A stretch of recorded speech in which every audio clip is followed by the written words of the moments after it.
క్రియ జరగనప్పుడు విశ్వాసము పేరుకే కానీ అది ఫలశూన్యంగా ఉంటుంది. అందుకే ఎక్కువ శాతం నేను మీకు బోధించేది అదే, నేను చేసేది కూడా అదే.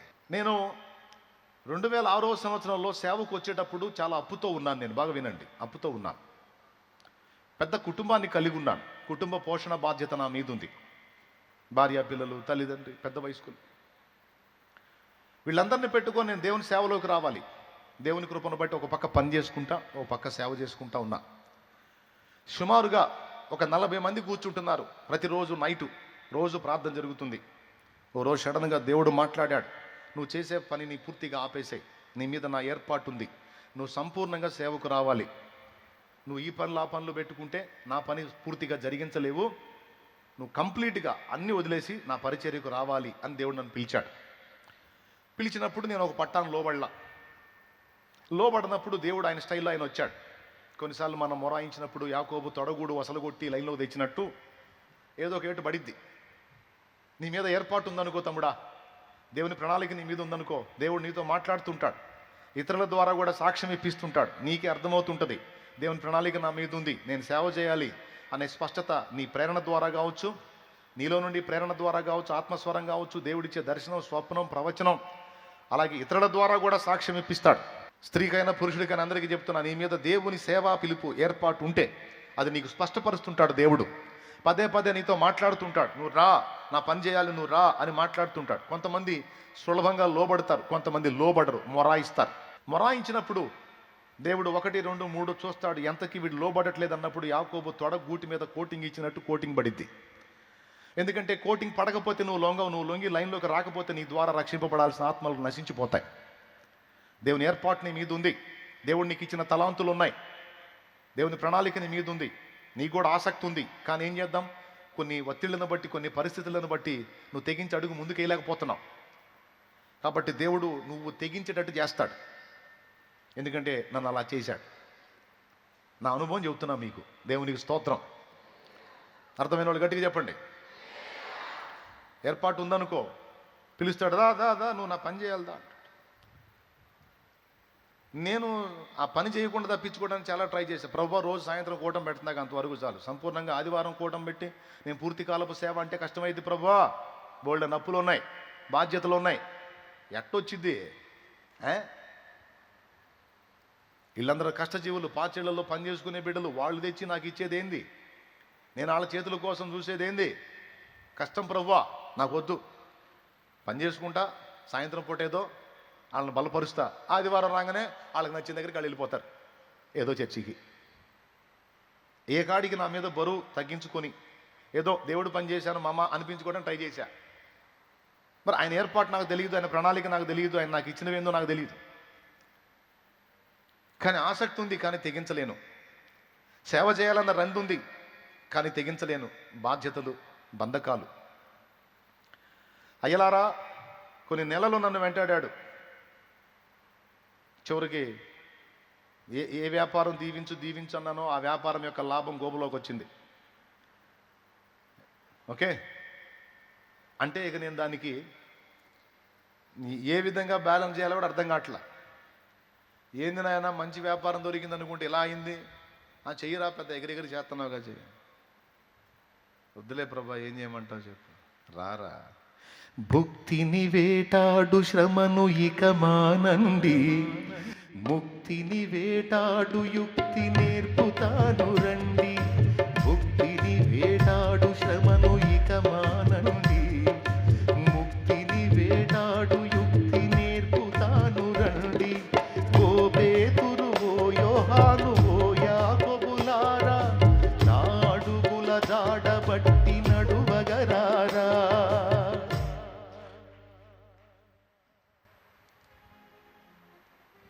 స్పష్టంగా మాట్లాడాడు.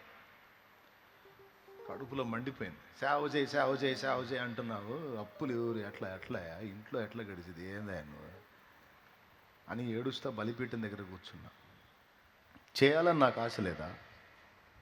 చేయాలని నాకు రంది లేదా? ఎన్నిసార్లు ఏడ్చి ప్రార్థన చేశాను, నీకై వాడబడాలని ఆశ ఉందని. మరి ఇన్ని సంఖ్యలలో నేను ఎట్లా చేస్తా దేవా? చేసే వర్క్ ఆపేస్తే నా కుటుంబం ఎట్లా బ్రతికిద్ది దేవా? నా బాధ్యతలు ఎట్లా తీరుతాయి తండ్రి? నా అప్పులు ఎట్లా తీరుతాయి తండ్రి? దేవుడు మాట్లాడాడు, భూమి మీద నిన్ను ప్రేమించి పట్టాడు అన్నో నీకు పెడతానని నమ్మలేని వాడివి పరలోకం ఇస్తానంటే ఏం నమ్ముతావురా నువ్వు? పరలోకం ఇస్తానన్న నీ విశ్వాసం ఏం విశ్వాసం? అరచు పిల్ల కాకులకు సైతం ప్రతిరోజు ఆహారాన్ని సిద్ధపరచువాడను నేను. సింహం పిల్లలైన లేమి గలవై ఆకలి కొననేమో కానీ నన్ను ప్రేమించి వెంటాడే వారికి నేను ఆకలి కొననీయను అని వాగ్దానం చేసింది నేను. ఆ మాత్రం విశ్వాసం లేదా? నా యందలి విశ్వాసం నీకుంటే మొదలుపెట్టు, నువ్వు నేను చూసుకుంటా అన్నాడు. ఇప్పుడు నా విశ్వాసము ఇప్పుడు క్రియగా మారాలి. ఎలా మారాలి? క్రియగా మారాలి. క్రియగా మారటం అంటే ఏంటి? అవన్నీ వదిలేసి నేను పూర్తి కాలపు సేవలోకి రావాలి. అలా క్రియగా మారనంత వరకు నేను అలానే ఉన్నాను. విశ్వాసం ఎప్పుడైతే క్రియగా మారిందో అప్పుడు దేవుని కార్యాలు ప్రాక్టికల్గా వరుసగా అనుభవించడం మొదలుపెట్టాను. దేవునికి స్తోత్రం కలుగునుగా. ఆయన అన్నది నిజమే. ప్రతికూలతలు వచ్చినాయి, కరువు కాటకాలు, ఇరుకు ఇబ్బందులు వచ్చినాయి, కానీ ఏదో ఒక విధంగా నన్ను పోషిస్తానే వచ్చాడు. ఎవరిని యాచించనీలా, ఎవరిని అర్థించనీలా, ఎవరిని దేహి అని బిచ్చమెత్తనీలా రోషంగల దేవుడు తన కార్యాన్ని తను జరిగించాడు. ఆనాటి నుంచి ఈనాటి దాకా నన్ను అలానే నడిపిస్తున్నాడు ఆయన. సింహపు పిల్లలైనా అదిరా సింహపు పిల్లలైనా కొదువ కలిగి ఆకలి కొనినా నీ పిల్లలు ఆకలితో అలుమటిల్తురా నీ ఉన్నంత వరకు.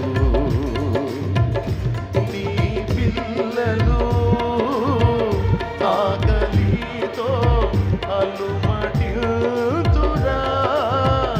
నీ ఉన్నంత వరకు.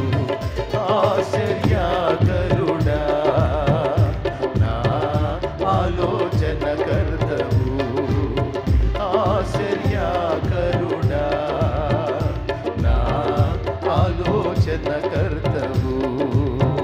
నిత్యుడగు తండ్రివి రాజు, నిత్యుడగు తండ్రివి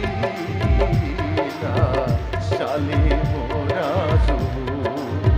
ఆశ్చర్యకరుడా నా ఆలోచన కర్తవు. దేవునికి మహిమ. హల్లెలూయా. నా విశ్వాసాన్ని క్రియగా మార్చి, సరే ప్రభువా ఈరోజు నీ దగ్గరకు వచ్చాను, నీ పాదాలు పట్టుకొని అడుగుతున్నా, ఒక్క మాట నాతో మాట్లాడు. నాకు అర్థమైంది, నేను ఎటుపోయినా దారి మోస్తున్నావు, నేను ఎటుపోయినా దారి మోస్తున్నావు. అర్థమైంది, నన్ను టార్గెట్ చేశావని. సంతోషం. ధైర్యం చాలటల్లా తెగించలేకపోతున్నా. ఒక్కసారి నాతో ఒక్క మాట మాట్లాడు. ఆఖరికి నేను ఉండే ఇది కూడా తాకట్లో ఉందయ్యా, స్థలం కూడా. మరి నేను ఎట్లా చేయాలి? అంత తాకట్లో ఉంది, అప్పులు పాలై ఉన్నాను, ఎట్లా నాయనా?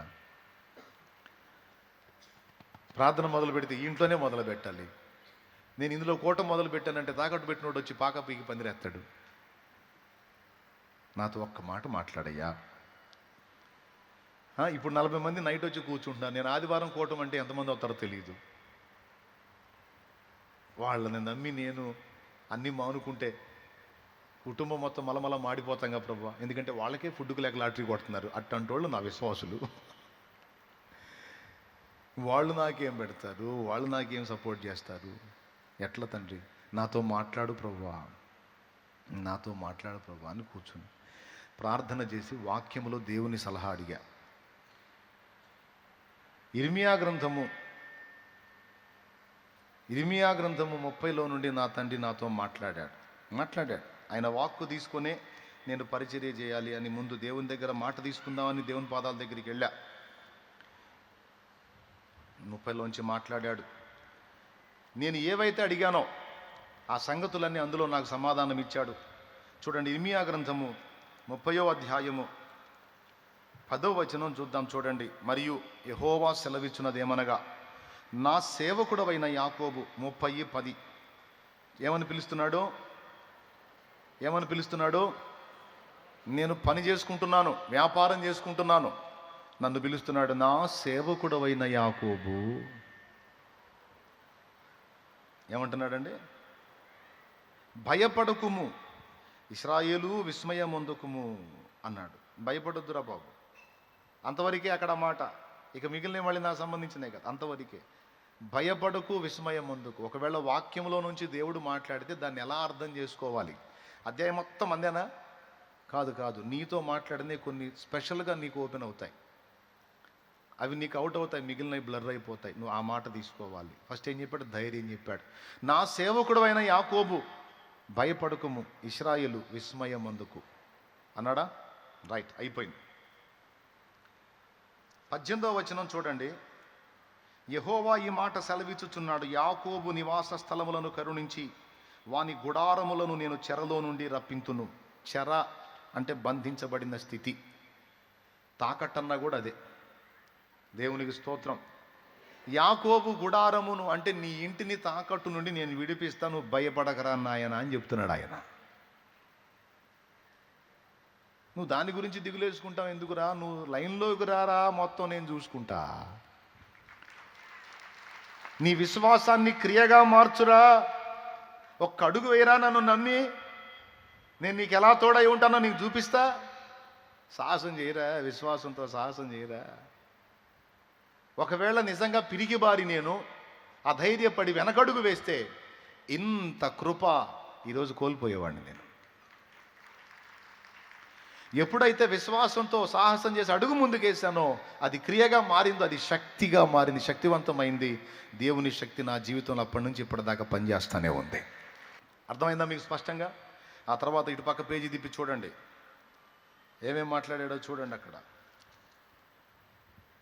చిన్న మందను పెట్టుకొని నేను ఏం చేయగలను ప్రభువా, చిన్న గుంపును పెట్టుకొని నేను ఏం చేయగలను ప్రభువా. వాళ్ళు కూడా తెలిసి తెలియనోళ్ళు, చదువు రానోళ్ళు, వాళ్ళకి వాక్యం చెప్పాలంటే వాళ్ళకి అర్థమయ్యేది ఎప్పుడు, వాళ్ళు బలపడేది ఎప్పుడు, వాళ్ళు బాగుపడేది ఎప్పుడు, నాకు సహకారులుగా మారేది ఎప్పుడు, నా కడుపు నిండేది ఎప్పుడు, నీ పని జరిగేది ఎప్పుడు? ఇదంతా అయ్యేదేనా? దేవుని సమాధానం ఏంటో తెలుసా?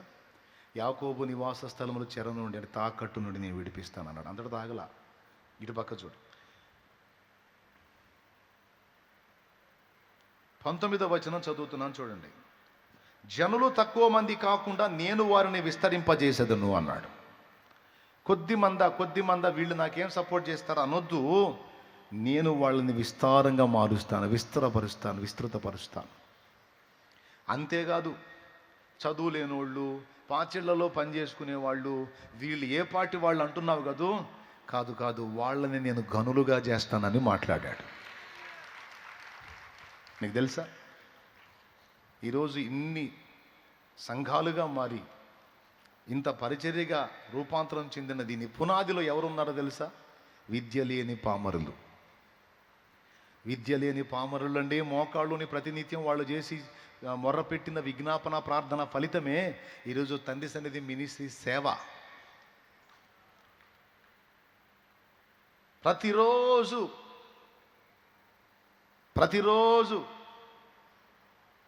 దినమంతా వెట్టి చాకిరి చేస్తారు, ఇళ్లలో పాచి పనులు చేసుకొని వస్తారు, సాయంత్రానికి వచ్చి స్నానం చేసుకొని కుటుంబ బాధ్యతలు నెరవేర్చుకొని సన్నిధికి వచ్చి ఆ పాకలోకే వచ్చి మోకాళ్ళుని రోజు ప్రార్థన చేసేవాళ్ళు.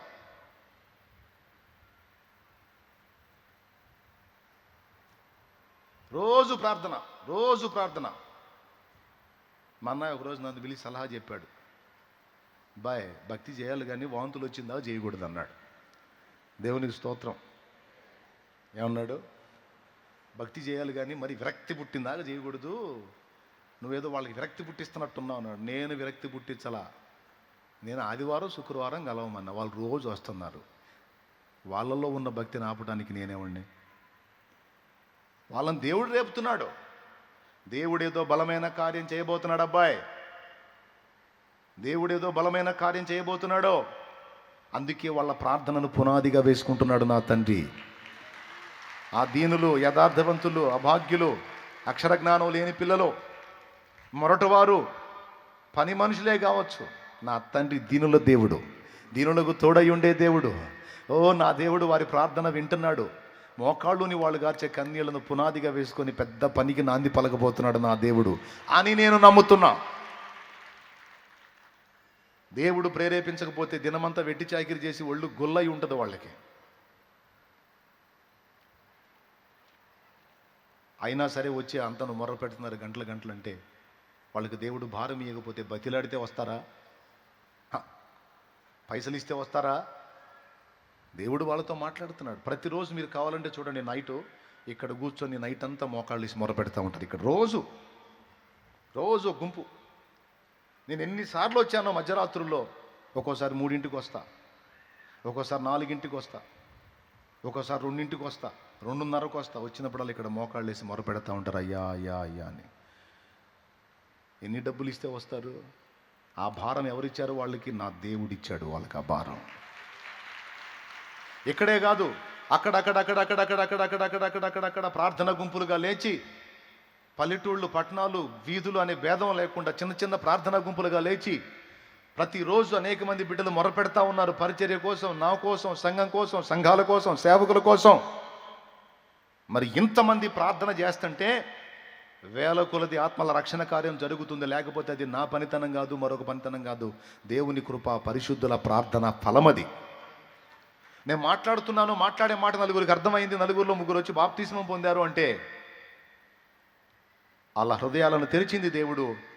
వాళ్ళ హృదయాల్లో వాక్యం సరిగ్గా పడి మొలకెత్తేటట్టుగా నన్ను వాడుకుంది దేవుడు. వాళ్ళను సిద్ధపరిచి నడిపించింది దేవుడు. ఇదంతా దేవుడే పూనుకొని జరిగించాడు. అలా దేవుడు కదలటానికి పరిశుద్ధుల కన్నీటి ప్రార్థనయే కారణం. ఆ ప్రార్థనలో నాకు ప్రాకారమై ఉండకపోతే నా ప్రయాణాల్లో, నాకున్న కీడుల్లో, నాకున్న శోధనల్లో, నాకున్న శత్రువుల చేతుల్లో ఎప్పుడో మన కథ క్లైమాక్స్కి వచ్చేది. ఈరోజు కూడా నాకు అగ్ని ప్రాకారమై దేవుడు నన్ను ప్రొటెక్ట్ చేయడానికి పరిశుద్ధుల ప్రార్థనను ఆధారంగా చేసుకొని నా తండ్రి ఆయన కృపా కాపుదల్లో నన్ను భద్రపరుస్తున్నాడు. నాకెదురైన పెను శోధనలు, మానసిక ఒత్తిళ్ళు, శరీర బలహీనతలు, పోరాటాలు అన్నిటి నుంచి తప్పించి ఈరోజు కూడా నవ్వుతా, సంతోషంగా ఆయన నామాన్ని మయంపరుచుకుంటా ముందుకు సాగటానికి దేవుని బలమైన హస్తం తోడై ఉంది. దానికి కారణం పరిశుద్ధుల కన్నీళ్ళు. అయ్యా, అన్నయ్యా, మా అన్నయ్య అని ప్రతిరోజు దీనులైన బిడ్డలు కలిసి కొన్ని చోట్ల 4గురుగా, 5గురుగా, 10 మందిగా, 15 మందిగా, కొన్ని చోట్ల 20-30 మందిగా, కొన్ని చోట్ల 3గురుగా, 2గా కూడా ప్రతిరోజు మానక నా పక్షమున చేతులు ఎత్తబడుతున్నాయి, మోకాళ్ళు ఉనబడుతున్నాయి, కన్నీళ్లు కార్చబడుతున్నాయి. ఇక్కడ కొంతమంది ఉన్నారు ఆన్లైన్ ద్వారా నన్ను ఫాలో అవుతున్నటువంటి నా తల్లులు, తండ్రులు, అన్నలు, తమ్ముళ్ళు, చెల్లెళ్ళు, ఆయా దేశాల్లో, రాష్ట్రాల్లో, ప్రదేశాల్లో ఉండి కూడా ప్రతిరోజు వాళ్ళు మోకాళ్ళు ప్రతిసారి కూడా అయ్యా శాలేము రాజు అయ్యా అని నా కోసం ఏడ్చే అమ్మలు ఉన్నారు. వాళ్ళ కొడుకులు, కూతుళ్ళని గుర్తు చేసుకుంటారో లేదో నాకు తెలియదు, కానీ నన్ను మాత్రం ఖచ్చితంగా గుర్తు చేసుకుంటారు నా తల్లులు. నా తండ్రులు ఉన్నారు అయ్యా బిడ్డయ్యా అని, నా చెల్లెళ్ళు ఉన్నారు అయ్యా మా అన్నయ్య అని, అక్కలు ఉన్నారయ్యా మా తమ్ముడయ్యా, తమ్ముడిని కాపాడయ్యా. పరిచర్యకు పునాది ఆనాడు ఆ దీనులైన పిల్లల ప్రార్థన, వాళ్ళ కన్నీళ్ళు.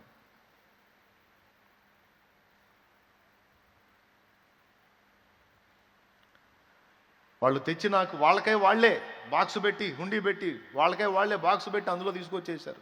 శాలేమన్నా మొట్టమొదట బాక్స్ శాలేమన్నా పెట్టింది కాదు, అది వాళ్లే తెచ్చి పెట్టి, వాళ్ళే ఎట్లా నీకెట్లా అని, ఇది మా కష్టార్జితంలో నుంచి అని వాళ్ళు తీసుకొచ్చి అందులో వేసి పరిచర్యకు ఆనాడు చదువు లేని నిరక్షరాస్యులైనటువంటి అల్పులైన ఆ బిడ్డల తోడ్పాటు. నా తండ్రి వాగ్దానం ఇంత తప్పిందేమో చూడు. మాట అన్నాడంటే అది భూమి ఆకాశాలు తలకిందులైనా సరే నెరవేర్చి సవాల్కరంగా సాక్ష్యం ఇస్తాడు నా దేవుడు. అన్నాడంటే జాలి కాదు, అంతే అయిపోయింది. వాగ్దానం ఇచ్చాడంటే చాలు, ఇక తిరుగులేదో. వాగ్దానమూలనిచ్చి నెరవేర్చువాడవు నీవే. వాగ్దానమూలనిచ్చి నెరవేర్చువాడవు నీవే. నమ్మకమైన దేవా, నన్ను కాపాడువాడవు నీవే. నమ్మకమైన దేవా, నన్ను కాపాడువాడవు నీవే. నా ప్రభువా, నిన్ను నేను కొనియాడేదా, హల్లెలూయా పాడేదా. ప్రభు నిన్ను కొనివేడేదా, హల్లెలూయా పాడేదా. ప్రభు నిన్ను కొనియాడేదా. అన్ని వేళల యందునా నిన్ను పూజించి కీర్తింతును. అన్ని వేళల యందునా నిన్ను పూజించి కీర్తింతును. నా ప్రభువా, నిన్ను నేను కొనియాడేదా. దేవునికి మహిమ కలుగును. నా జీవిత యాత్రలో ఏమి సంభవించినా, నా జీవిత యాత్రలో ఏమి సంభవించినా, మహిమా నీకే ఓ ప్రభు. ఇది ఏనా దిన ప్రార్థన. నా ప్రభువా, నిన్ను నేను కొనియాడేదా, హల్లెలూయా పాడేదా. ప్రభు నిన్ను కొనియాడేదా. పిల్లరా, నా తమ్ముడా, నా చెల్లి, నువ్వు ఎటు వెళ్ళినా దారులు ముయ్యబడుతున్నాయంటే, ఒకవేళ దేవుని ఏర్పాటు నీ ద్వారా సేవ చేయించుకోవాలని ఏర్పాటు లేకపోతే, నా వల్ల నిన్ను వాడుకోవాలని ఏర్పాటు లేకపోతే, గుర్తుపెట్టుకో, ఎక్కడో చోట నీకు ద్వారం తెరుస్తాడు. నువ్వు బతకడానికి, అంత అన్నం దొరకటానికి నీకు ఖచ్చితంగా దారి చూపిస్తాడు దేవుడు. నాకు స్పష్టంగా తెలుసు. ఒకవేళ సేవ పిలుపు నీ మీద ఉందనుకో, ఏర్పాటు నీ మీద ఉందనుకో, నీకు డోర్లన్నీ క్లోజ్ అయిపోతాయి. క్వశ్చన్ మార్క్ ఒక్కటే ఉంటుంది, నీకు ఏంటి ప్రభువా? అదా ఏంటన్నావు కదా, ఇప్పుడు చెప్తాదా, నువ్వు నా పని చేయాలి నా కుమారుడా అంటాడు. అప్పుడు నువ్వు నాలాగనే స్టోరీలు ఎత్తుతావు. అప్పుడు దేవుడు అంటాడు, నమ్మలేవా నన్ను అంటాడు. నమ్మితే అడిగే. ఏర్పాటు నీ మీద ఉంటే ద్వారములు ముయ్యబడతాయి, గుర్తుపెట్టుకో. ఒకవేళ నిన్ను ఆ విషయంలో ఏర్పాటు చేసుకోకపోతే ఇంకొక దానిలో వాడుకోవాలనుకుంటే అటు ద్వారాలు తెరవబడతాయి. ఎందుకు నాకు ఎటుపోయినా సరే శూన్యం కనపడుతుంది అనే క్వశ్చన్ నీకు వస్తే, ఈ కోణంలో కూడా కొంచెం ఆలోచించు. ఒకవేళ దేవుని పని చెయ్యమని నన్ను ఏమన్నా ఆయన కార్నర్ చేస్తున్నాడా, నన్ను టార్గెట్ చేశాడా, ఏంటి ప్రభు అని అడుగు. కూర్చో, ఆయన ముందు కూర్చో, నేను కూర్చున్నట్టు తప్పకుండా మాట్లాడతాడు. ఆ మాటలను బట్టి నువ్వు అడుగు ముందుకి. నాకు కావాల్సిన 3 మాటలు నా తండ్రి మాట్లాడాడు. నంబర్ 1, భయపడొద్దు, విస్మయం పొందొద్దు అన్నాడు. నంబర్ 2, నువ్వు అనుకుంటున్నవన్నీ కూడా బంధకాల్లోంచి నేను విడిపిస్తాను, అవి నీకు సొంతం చేస్తాను. నంబర్ 3, నేను నీకు పిల్లల్ని ఇస్తాను, వాళ్ళని విస్తరింపజేస్తాను, అండ్ అల్పులుగా కాదు గనులుగా చేస్తాను, మంచి బిడ్డలు నీకు ఇస్తాను. నేను నీకు అప్పగించే బిడ్డలందరూ శ్రేష్టమైన పాత్రలు, అల్పుల్ని కాదు గనులుగా చేస్తానే వాళ్ళని. అనేక మందిని సాధించే వ్యక్తులుగా తయారవుతారు, సేవకులుగా తయారవుతారు, పరిచారకులుగా తయారవుతారు, ప్రార్థనా వీరులుగా తయారవుతారు, సమాజాలను భగ్గున మండించే యోధులుగా తయారవుతారు. నేను వాళ్ళని అట్లా చేస్తా. నీకెందుకు భయం? దా, తక్కువ వాళ్ళని నీకివ్వను. ఆ సోది మాలోకల్లా నీ దగ్గరికి నేను ఉండనేను. ఒకవేళ అట్లాంటి వాళ్ళు వచ్చినా సరే వాళ్ళని నేను షార్ప్ పర్సన్స్గా మారుస్తాను. నేను నాకు ఇచ్చిన ఆ ప్రామిస్ ఆనాటి నుంచి ఈనాటి దాకా నా తండ్రి తప్పిపోలా. ఇప్పుడు ఏమర్థమైంది మీకు? విశ్వాసం ఎప్పుడైతే క్రియగా, అప్పుడు ఇక ఆ మాట తీసుకొని ఇక ఆ రోజు నైటు వచ్చినటువంటి విశ్వాసులకి చెప్పాను, వచ్చే ఆదివారం నుంచి ప్రార్థన ప్రారంభం అవుతుంది, ప్రభు బల్ల కార్యక్రమం ఉంటుంది, ఆరాధన కార్యక్రమం ఉంటుంది. ఇక ఇక్కడే నేను ఆరాధన చేయటం మొదలు పెడుతున్నాను. కాబట్టి నన్ను ప్రేమించి వెంబడించాలనుకున్నోళ్ళు ఆదివారం ఆరాధనలో కలవచ్చు అని పిలిచాను. అప్పుడు మొట్టమొదటిగా గ్యాదర్ అయిన సంఖ్య 17 మంది ఉన్నారంతే. ఇక అనతి కాలంలోనే అది పట్టజాలనంతగా ఆత్మలు నిండిపోయారు. అది అట్లయిపోయింది. ఇక తడవకి ఆ ఇల్లు మార్చాల్సి వచ్చింది, ఇంకొంచెం పెంచి రోడ్డు దాకా దాని పొడుగు పెంచాల్సి వచ్చింది.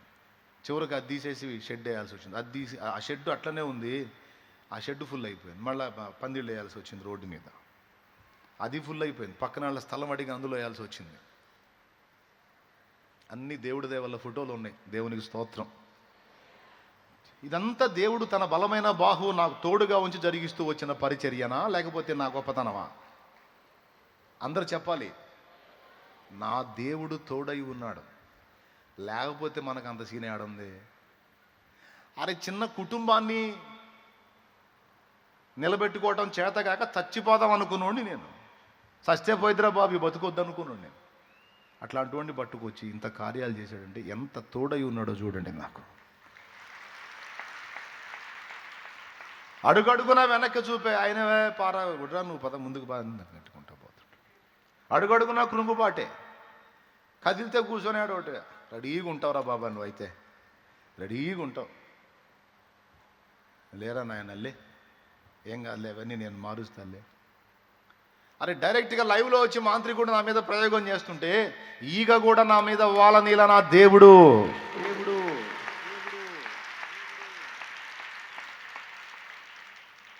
వాడు లైవ్లో వచ్చి, రియల్ అండి, నిజమండి, పచ్చి నిజమండి, దేవుని బలిపీఠం మీద చెప్తున్నాను నేను. లైవ్లో వచ్చి నా మీద వాడు ప్రయోగ తంతు చేస్తే, బలిపీఠం మీద నన్ను పడగొట్టాలని వాడు తిప్పలు పడితే వాడు పోయాడు అడ్రస్ లేకుండా. వాడు చచ్చిపోతే 3 రోజులు శవాన్ని తీసే దిక్కు లేకుండా పోయాడు వాడు. తెలుసా మీకు ఆ సంగతి? అది నా దృష్టికి వచ్చేటట్టు చేశాడు దేవుడు. 2 ఆప్షన్స్, మారటమన్నా మారాలి, లేదా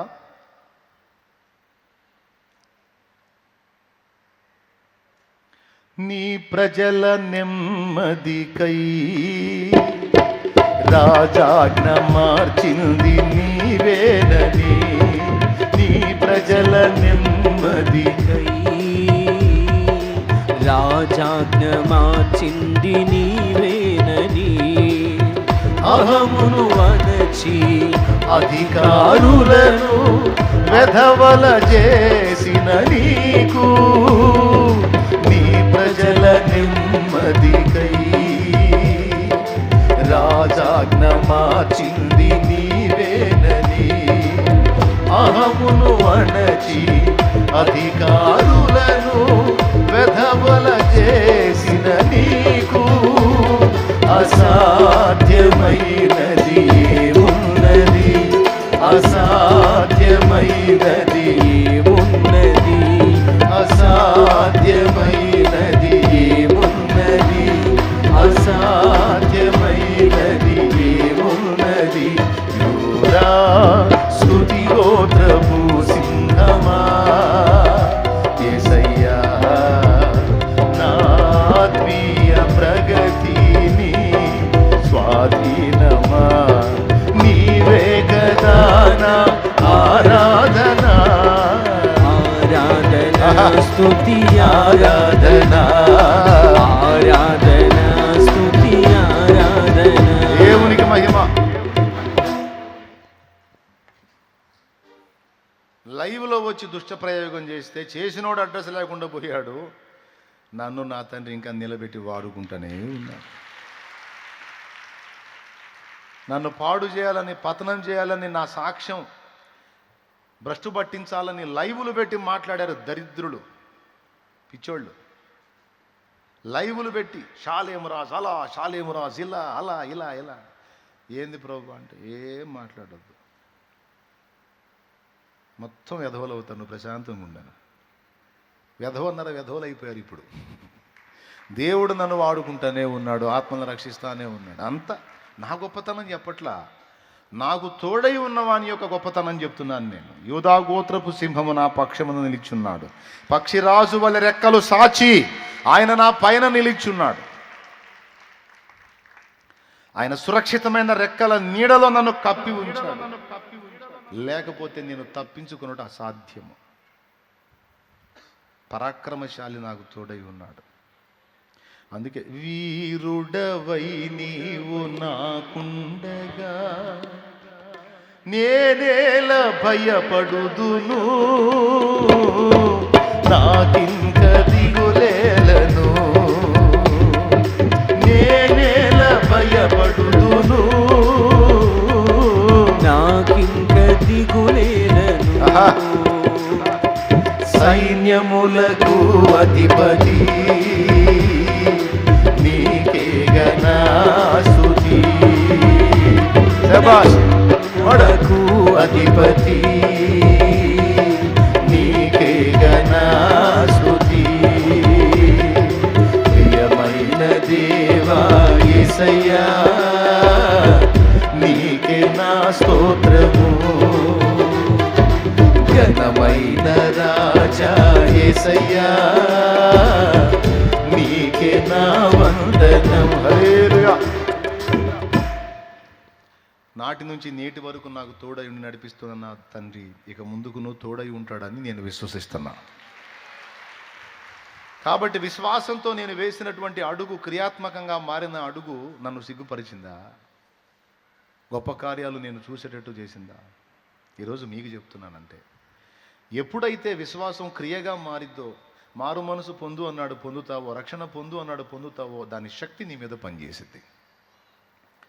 ఎప్పుడైతే ప్రార్థన చేయి, వాక్యం చదువు, ఆ సారం పొందు, పరిశుద్ధాత్మ అభిషేకమును వేడుకొని అభిషేకం పొందు, నీ ఆత్మీయ జీవితం క్షేమాభివృద్ధికరంగా ఉంటుంది అని చెప్పాడు. దాన్ని చేయటం ద్వారా ఆ విశ్వాసం శక్తిగా మారి నీవు ప్రభావంతో నింపబడి ఉండేటట్టు చేస్తుంది. ఈ పని చెయ్యి, అడుగు ముందుకు వెయ్యి అన్నప్పుడు విశ్వాసంతో ఎప్పుడైతే అడుగు ముందుకేస్తావో అప్పుడు దాని శక్తి నువ్వు అనుభవిస్తావు. నేను చెప్పింది ఇప్పటిదాకా విశ్వాసం క్రియగా మారినంత వరకు అది ఒట్టిగా ఉంటుంది, కానీ ఎప్పుడైతే నువ్వు క్రియగా మారుస్తావో అప్పుడు అది శక్తిగా మారుతుంది. అది దాని ప్రభావం ఏందో నీకు అర్థమవుతుంది. అర్థమైందా? ఎంతమందికి అర్థమైంది? ఇక వాక్యమైన, ప్రేమ అయినా అంతే. 3 చెప్పాలనుకున్న. మొట్టమొదటిది విశ్వాసము, రెండవది వాక్యము, మూడవది ప్రేమ. బైబిల్ నిండా వాక్యాలు ఉన్నాయి, కానీ ఇందులో చెప్పబడిన వాక్యాలు నీ జీవితంలో క్రియగా మారితే అప్పుడు అక్షరంగా ఉన్న వాక్యం శక్తిగా మారుతుంది. చాలా కీలకమైన విషయం ఇది. అక్షరంగా ఉంది, ఆ అక్షరం నీ జీవితంలో క్రియగా మారనంత వరకు అది ఒట్టి అక్షరమే. అది ఎప్పుడైతే నీ బ్రతుకులో, నా బ్రతుకులో ఆ వాక్యము నెరవేర్పు పొందిద్దో, నెరవేర్పుకు నోచుకుంటుందో అప్పుడు ఆ వాక్యం యొక్క శక్తిని అనుభవించగలుగుతావు.